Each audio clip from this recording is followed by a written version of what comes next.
Halo semuanya, jumpa lagi dengan gue Chandra di Cacarapin Tekno. Sesuai dengan dugaan kita, kalau misalkan tahun ini bakalan jadi tahunnya smartphone flagship. Dan persaingan flagship di Indonesia tuh bakalan rame lagi. Apalagi kalau misalkan brand yang satu ini udah ngeluarin seri flagshipnya lewat jalur X series. Contohnya ini lewat X100 Pro yang bakalan kita review. Jujur gue beruntung banget karena bisa nyobain smartphone yang satu ini. Dan gue baca-baca smartphone yang satu ini ngasih upgrade-an yang bener-bener berasa teman-teman. Dari seri sebelumnya yang pernah masuk ke Indonesia yaitu X80 series. Apalagi di video kali ini kita bakalan ngebahas lebih in-depth soal masalah performance yang dimana di sini dia pakai SoC Dimensity 9300. Kira-kira sekencang apa SoC yang satu ini karena ini menjadi salah satu SoC yang pertama kita coba nih pakai Dimensity 9300 dan katanya sih Antutunya paling tinggi. Bukan cuma itu aja, untuk masalah fotografi kamera pun juga kita bakalan bahas, terutama untuk kamera smartphone yang satu ini tuh katanya upgrade besar-besaran. Dan kita juga udah melakukan komparasi antara flagship lain yaitu si Galaxy S24 Ultra, iPhone 15 Pro Max dan juga smartphone yang satu ini. Kedua smartphone tadi kita bakalan compare dengan smartphone yang satu ini cuy. Dan yang paling gokilnya juga smartphone yang satu itu membawa teknologi baru yaitu Zeiss APO Telephoto. Nantinya kita bakalan bahas ya sedikit apa itu Zeiss APO, sampai upgrade apa aja sih yang dibawa dari smartphone yang satu ini. Tapi sebelumnya kita bahas yang paling ringan terlebih dahulu, dan ini menjadi salah satu perubahan yang paling jelas kerasa secara visual teman-teman, yaitu dari sektor desain. Secara look, Vivo X100 Pro ini memiliki karakter yang bisa dibilang kelihatan sangar gitu, dengan konfigurasi bump kamera yang terlihat gede melingkar bulat seperti ini teman-teman. Kalau gue lihat sih ini hampir menutupi seperempat body dari smartphone-nya ini ya. Tapi yang jelas kamera modul segede ini tuh pasti ada alasannya. Yang jelas alasannya sensor yang dipakai ataupun yang digunakan dari smartphone-nya satu ini benar-benar besar, yaitu 1 inch teman-teman. Di bagian ring kameranya pun juga dibikin gerigi-gerigi gitu agar mempertegas bahwa smartphone ini punya kemampuan kamera yang bukan main-main. Buat finishing bagian belakang alias back covernya di sini dibuat matte, jadi nggak gampang ninggalin bekas sidik jari. Cuman minusnya smartphone itu agak sedikit licin aja kalau boleh jujur. Tapi nggak usah khawatir, kalian tinggal pakein case dan udah beres. Case bawahnya juga kerasa premium nih dan bagus juga, jadi nggak usah beli-beli lagi lah. Buat ketebalannya juga smartphone yang satu ini memang bisa dibilang tidak tipis-tipis banget teman-teman. Bobotnya juga agak sedikit berat, lebih tepatnya kurang lebih di angka 200 graman gitu. Varian warna yang tersedia di sini sayangnya cuma satu varian aja buat yang seri Pro-nya ini, yaitu varian warna hitam alias warna asteroid black gitu. Cuman gak apa-apa lah ya, karena memang identitasnya ini adalah smartphone sangar dan seri Pro-nya, jadi kesan Starboy-nya itu bener-bener dapet. Ya apalagi gue pribadi nih, yang Starboy parah anaknya. Vivo X100 Pro juga sudah dilengkapi IP68 pastinya, yang dimana udah anti debu dan juga anti air. Memang dari seri sebelumnya sudah menerapkan fitur kayak gini teman-teman. Jadi memang nggak terlalu heran, nggak terlalu wow gitu. Cuman ya dengan adanya fitur ini menjadi salah satu pelengkap buat smartphone-nya satu ini. Artinya Vivo tidak kompromi sama yang namanya fitur nih buat di seri terbarunya mereka. Kita back to topic soal desainnya ya. Di sini kalau misalkan kalian perhatikan ada tulisan yang cukup menjengkelkan kalau menurut gua. Lebih tepatnya di bagian bawah kameranya ini. Nah, tulisannya ini adalah Extreme Imagination dan ini relate sama kemampuan fotografi dari smartphone-nya satu ini, si Vivo X100 Pro. Kita bahas satu-satu dari setup kameranya terlebih dahulu nih. Secara konfigurasi dia punya triple kamera dengan kamera utamanya itu beresolusi 50 megapiksel dengan sensor 1 inch kamera dan udah pakai Sony IMX989. Lalu ada kamera 50 megapiksel untuk lensa ultrawide dan 50 megapiksel untuk Zeiss APO Telephoto. Nah, buat satu kameranya lagi ini sebenarnya bukan kamera teman-teman, melainkan ini adalah sensor autofocus. Walaupun memang dibuat kayak kamera gitu, jadi terkesan sedikit gimmick sih memang, tapi nggak apa-apa lah ya, setup kayak gini tuh berguna kok. Yang penting hasilnya bakalan jauh lebih bokeh dan maksimal. Kita bakal bahas soal kameranya nanti untuk bagian potret kamera ya teman-teman. Untuk hasil foto kamera sih bisa dibilang udah oke banget nih, cukup di luar ekspektasi gua ya. Yang tadinya ekspektasi gua kalau misalnya X100 Pro ini bakalan kerasa biasa aja, tapi di sini bener-bener luar biasa. Di sini kalau misalnya kalian lihat untuk kamera utamanya kita ambil, warnanya tuh bener-bener kerasa oke, vivid gitu, detailnya apalagi nih yang berasa tajam. Untuk lensa ultrawide-nya pun juga demikian, gak ada bedanya antara kamera utama dan juga kamera ultrawide. Di sini hasilnya benar-benar konsisten dari segi warna, detail dan lain-lain. Kontrasnya juga pas. Jadi kayaknya misalkan kalian pakai smartphone-nya satu ini buat foto-foto, tinggal jeprek tanpa edit lagi, udah beres, nggak usah ribet-ribet, tinggal posting deh minimal ya. Yang gue rasain di sini untuk masalah detailnya yang bener-bener kerasa banget karena di sini serasa tajam, walaupun memang ada sedikit efek sharpening gitu teman-teman, alias agak diperhalus. Ya walaupun memang agak sedikit terlihat sharpening, tapi menurut gue hasil foto yang ditangkap nih bener-bener oke banget. Jadi hasilnya kerasa natural gitu. Di kondisi malam pun juga demikian nih, hasilnya dibikin lagi-lagi tajam dan warnanya dibikin lebih pop up karena memang di sini kalau misalkan kalian lihat hasil malamnya itu agak sedikit lebih berefek gitu ya teman-teman ketimbang hasil kamera siangnya. Cuma not problem, ini langkah yang bagus dari Vivo karena dengan hasil yang kayak gini kita bisa melihat hasil foto yang malamnya tadi jelek bisa jadi bagus di HP ini teman-teman. Apalagi kalau misalkan kalian lihat di sini cuacanya itu lagi nggak bersahabat, lagi hujan gitu ya. Lebih tepatnya di sini gue lagi ada di Taiwan yang dimana gue ambil foto dalam kondisi malam dan kondisinya itu lagi hujan. Di sini kalian bisa lihat nih antara detail warna, terutama untuk warna gedungnya di sini bener-bener oke banget. Apalagi di sini ada pantulan cahaya dari bawah teman-teman. Ya lebih tepatnya dari genangan air. Di sini hasilnya bener-bener asik banget gitu ya. Tanpa pro editing, tinggal foto udah langsung beres. Hasilnya bisa mendapatkan hasil yang seperti ini. Tadi juga kalau misalnya kalian notice di siang hari pun juga memang kondisinya agak sedikit mendung ya teman-teman. Ya memang di Taipei di sini lagi musim hujan, jadi memang ya seperti itu. Tapi walaupun musim hujan, hasil yang didapat dari Vivo X100 entah kondisi malam ataupun siang kita udah buktiin dan itu hasilnya benar-benar ngasih yang maksimal. Nih bisa kalian lihat aja lah beberapa foto yang lebih kita kasih nih ya. Di sini memang gue ngambil foto banyak banget nih ya. Semoga nggak bosen ya. Kali ini ada yang baru di Vivo X100 Pro ini, yang dimana dia membawa teknologi Zeiss APO teman-teman. Ya lebih tepatnya ini Zeiss APO Telefoto. Ini merupakan sertifikat yang dikasih dari Zeiss Aprochromatic. Simpelnya sertifikat ini tuh ya bisa dikasih kalau misalkan smartphone kita bisa mendapatkan hasil foto yang anti blur dan juga warnanya bener-bener nggak pecah. Ya memang tetap pecah sih, cuman bisa diminimalisir gitu loh ya. Yang terpenting untuk warnanya nggak pudar. Nah kalau misalnya udah bisa mendapatkan hasil foto yang kayak gitu, baru deh bisa mendapatkan sertifikat Zeiss APO ini teman-teman. Nah beberapa foto yang kita ambil juga di sini menggunakan lensa 10 kalinya alias zoom 10 kali dan menggunakan zoom maksimal dari smartphone-nya satu ini. Dan kalian bisa lihat nih hasilnya bener-bener masih kerasa jelas dan tajam gitu. Warnanya yang terpenting di sini warnanya kalau misalnya kalian lihat nggak pudar teman-teman seperti smartphone flagship zaman sekarang. Ya smartphone-nya satu ini masih mempertahankan warna yang benar-benar konsisten dan masih kerasa seperti warna dari si objeknya. Kita juga udah compare sama beberapa smartphone flagship lainnya nih seperti si iPhone 15 Pro Max dan juga Samsung Galaxy S24 Ultra. Langsung aja kita tes buat kamera utama terlebih dahulu nih ya. Terlihat untuk kamera utama dari ketiga smartphone yang satu ini memang punya kualitas yang benar-benar bersaing banget nih. Nah, gue pengen kasih challenge kalian, coba deh pilih dari ketiga smartphone yang satu ini Vivo ataupun iPhone ataupun Samsung selama 3 detik nih. Kira-kira untuk yang A, B, C, mana yang Vivo, mana yang Samsung, mana yang iPhone. Yap, semoga pilihan kalian benar dan memuaskan. Jadi sesuai analisis gue ya teman-teman yang kita ambil kalau misalkan ketiga smartphone ini punya hasil fotonya masing-masing ya, lebih tepatnya punya karakter foto yang masing-masing. Contohnya kayak iPhone yang warnanya itu kelihatan lebih condong ke uam gitu dengan tambahan efek yang sedikit lebih dramatis ya teman-teman. Di Galaxy S24 Ultra bagian gelap terangnya di sini lebih diterangin, warnanya juga lebih di-adjust nih, jadi nggak kelihatan natural gitu. Dan Vivo X100 Pro ini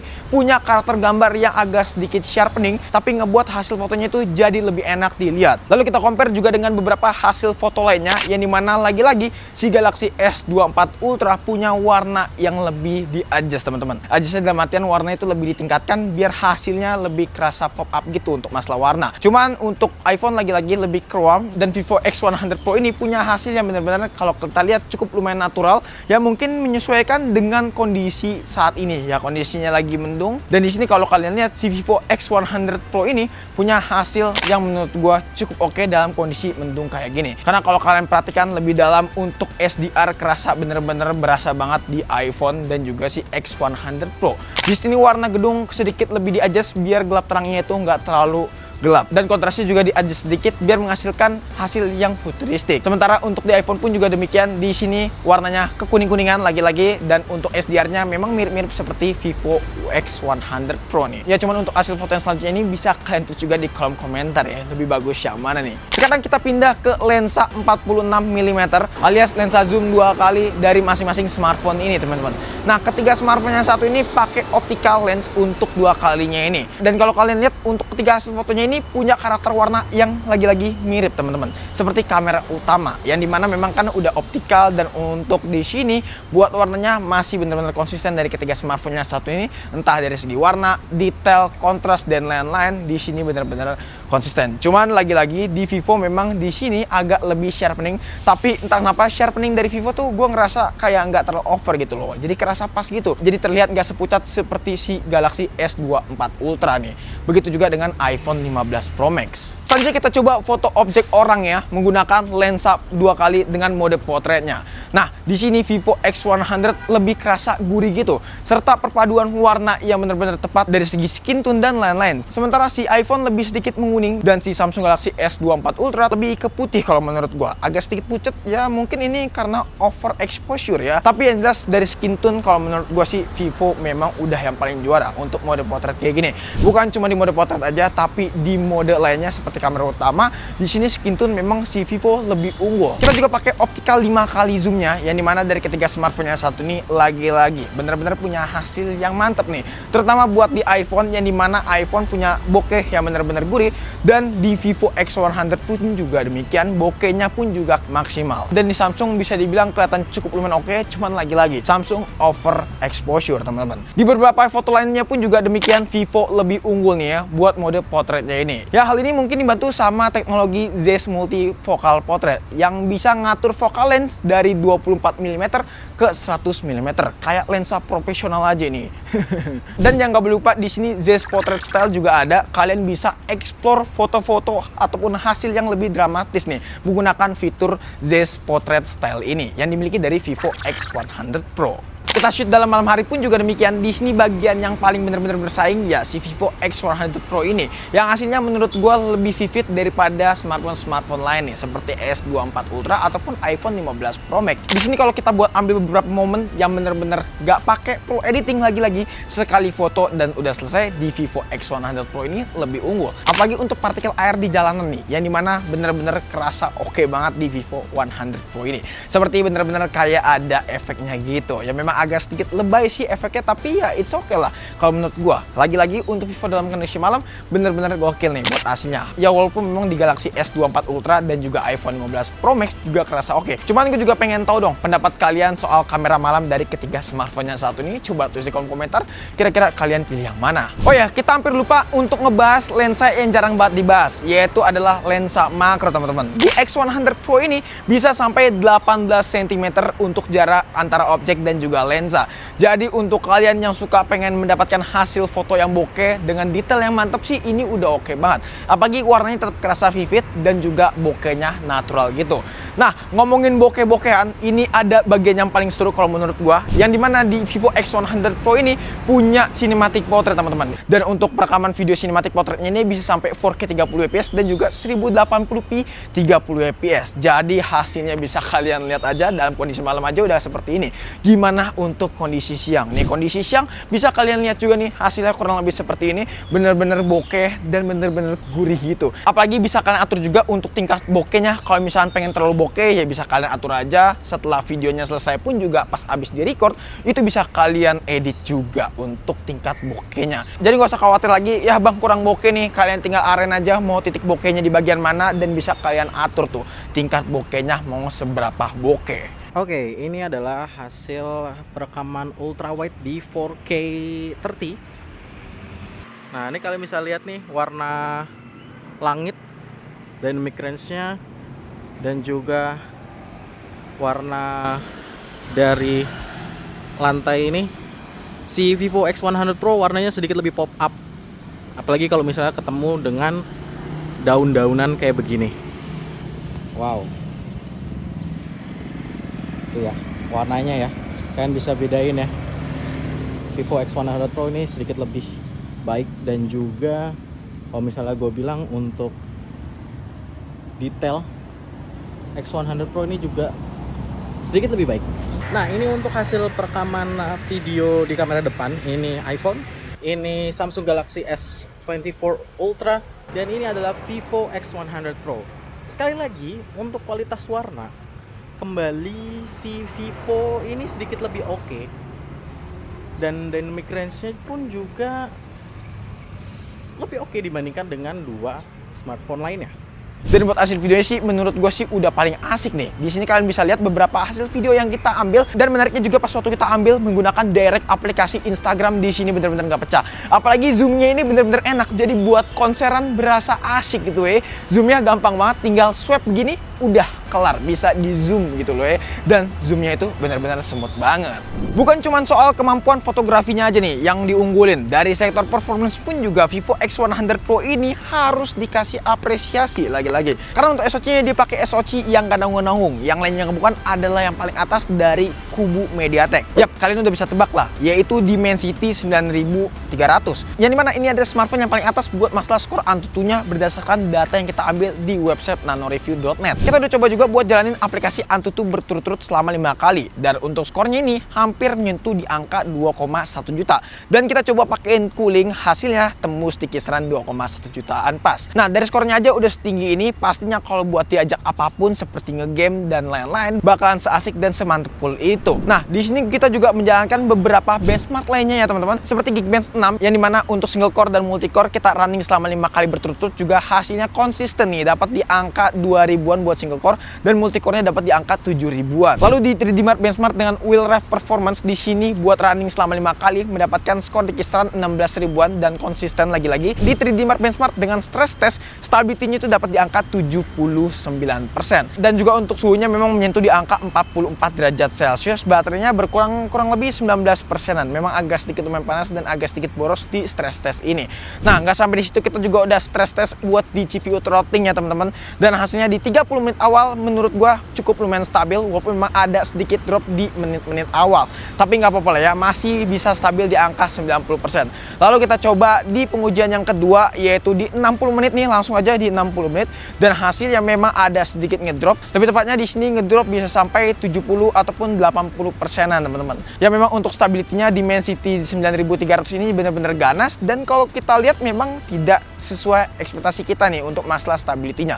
Tapi memang kalau kita lihat dari segi angka dan performance ini bakalan ngebut banget. Nah, dampak efeknya kalau misalnya smartphone ini terlalu ngebut ya, pastinya buat temperaturnya agak sedikit lumayan panas. Nah, sekarang kita beralih ke gaming test aja langsung ya, nggak pakai lama. Di sini langsung aja kita main game Mobile Legends. Settingannya udah lah ya, settingan ultra rata kanan semua, rata kanan full, dan untuk FPS-nya bener-bener dapat yang stabil teman-teman. 120 FPS. Baterainya di sini berkurang 7% selama 30 menit kita bermain. Temperaturnya adem banget di angka 36 derajat Celcius doang. Nah, terus juga buat main game PUBG Mobile, di sini buat presetnya kita coba setting di smooth ultra extreme, dan untuk FPS-nya bener-bener lagi-lagi stabil di angka 120 FPS, nggak ada ngedrop sama sekali, dan baterainya juga berkurang sekitaran 11% selama kita main game PUBG Mobile kurang lebih 30 menitan. Temperaturnya tergolong adem di angka 42 derajat Celcius. Lanjut ke game Genshin Impact, settingannya kita bakalan coba highest 60 FPS alias rata kanan dari smartphone-nya satu ini, dan untuk FPS-nya lagi-lagi stabil banget di angka 60, minim banget terjadi frame drop. Ya walaupun memang ada sedikit frame drop, cuman itu geli-geli doang lah kalau misalnya kalian lihat secara grafik, dan tidak terlalu berpengaruh kalau menurut gua. Selama main game Genshin Impact kurang lebih 30 menitan, di sini baterainya berkurang sekitaran 13%, dan temperaturnya lagi-lagi agak sedikit panas di angka 44 derajat Celcius. Ya sebenarnya ini tidak panas sih, karena ini ada settingan rata kanan, jadi wajar banget. Oh ya, selama kita main game di smartphone yang satu ini, gua aktifin fitur yang benar-benar gokil, yaitu Super Resolution, yang bikin layarnya itu jadi makin maksimum. Fitur yang sering kita bakalan pakai banget kalau misalkan main game Genshin Impact, karena kalau kita main game Genshin Impact dengan fitur ini, layar HP kita pun jadi serasa SD gitu. Ya walaupun memang baterainya agak sedikit lumayan boros, cuman gak apa-apa lah ya. Dan di semua game pun juga udah support game resolution, cuman yang paling berasa pas waktu gua coba di game Genshin Impact aja.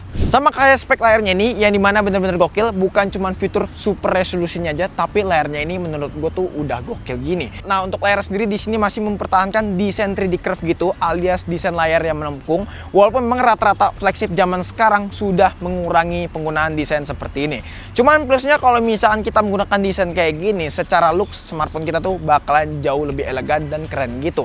Apalagi tampilan user interface-nya yang menggunakan PhantasOS 14 yang kerasa minimalis gitu ya teman-teman. Experience sertifikasi juga udah mantep full berkat spesifikasinya yang dikasih nih. Kayak misalnya HP ini menggunakan panel LTPO AMOLED, ya lebih tepatnya LTPO teknologi, yang dimana warnanya itu kerasa pop up teman-teman, tapi nggak bikin mata kalian sakit kalau misalkan berlama-lama pakai smartphone yang satu ini. Kecerahan brightness-nya juga bisa sampai 3000 nits, angka yang cukup banget buat smartphone flagship kalau menurut gua. Dan kalau kalian pakai di harian pun juga nggak usah takut baterainya bakalan boros, dan kalau misalnya dipakai di outdoor pun juga demikian, layarnya masih kerasa jelas teman-teman, masih kerasa bener-bener pop up dari segi warna ataupun kecerahan. Lalu surprisingly pas waktu kita ajak nonton film, di sini experience yang dikasih juga kerasa vivid warnanya. Ya bener-bener layarnya Vivo banget lah kalau menurut gua, detailnya tajam, warnanya vivid, dan yang pasti nih untuk masalah speakernya dari Vivo tuh bener-bener gokil banget, terutama untuk Vivo X100 Pro ini.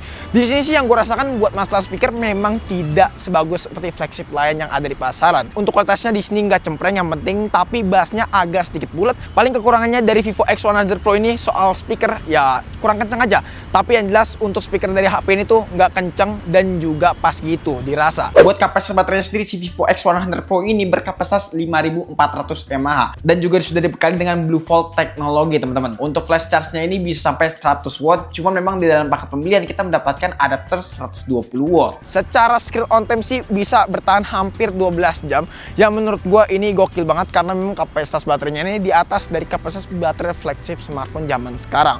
Setelah kita pakai smartphone yang satu ini, gue bisa nyimpulin kalau misalnya Vivo X100 Pro ini ngebawa upgradean yang maksimal nih. Dari mulai chipsetnya menggunakan Dimensity 9300, sensor 1 inch yang ada di dalam kamera yang ngebuat hasilnya itu jadi berasa maksimal, apalagi kolaborasi dengan Zeiss, serta kameranya sendiri sudah menggunakan V3 chips teman-teman buat fotografinya, jadi bisa mengabadikan momen-momen foto lebih dramatis gitu. Pada intinya smartphone-nya satu ini ngejual banget yang namanya performance dan juga fotografi kamera.